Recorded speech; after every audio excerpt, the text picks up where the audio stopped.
Hi guys, so these are my midday musings, and in my room I keep my iron on top of my wardrobe, and so I was just staring at it in the mirror yesterday, and I noticed that the shadow that it cast was really big, and I was thinking, why is the shadow bigger than the object itself? And I was thinking, come on Karis, you should know this, like GCSE science knowledge, you should know it. But I thought, no, I don't know it.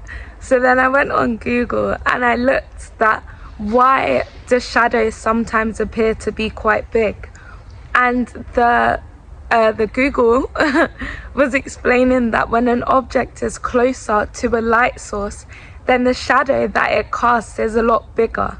But when it's further away from the light source, then the shadow it casts is smaller.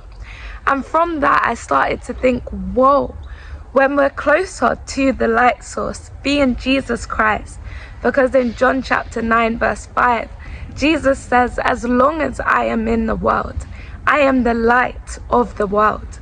And so I thought, the closer that you go towards Jesus, then the bigger your shadow, the bigger the impact is that you can have. But the further away from Jesus you go, then you have a smaller impact. And I just thought, wow, because the deception is to think, now I'll make myself big, I'll do it myself, I want to shine, let me shine. But in doing that, you realize that no, the impact that you have is small, that maybe you only have an impact in your postcode, but beyond that, no one knows you. But if you partner with Jesus and you say, Lord, I want you to increase as I decrease, you find that your ambit of influence, oh, that was so English, your influence is so much bigger, simply because you're not doing it all by yourself.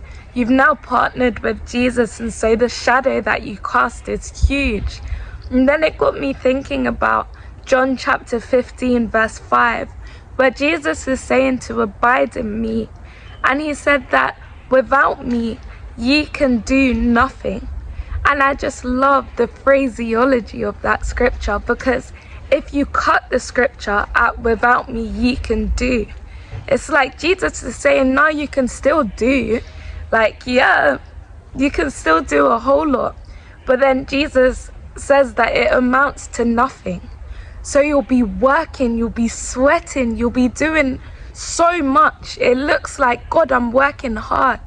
But you're doing it without Jesus Christ, and so it amounts to nothing anyway.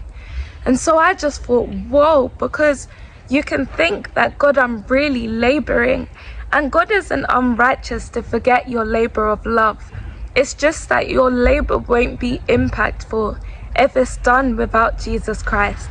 That, yeah, we see how you're sweating, brother, but you're doing it without Christ, and so you're just sweating. It's not sweating to glorify God, but you are just sweating. But when you partner with Jesus, you find that your works are effectual, that they're effective, that you have a shadow, that you have influence, that when people see you, it's like you're, I don't know which Shakespeare play this is from, but it's like your reputation precedes you, that we hear of your reputation before we've even met you. We hear of the exploits that you've done through knowing God before we even come to know your name.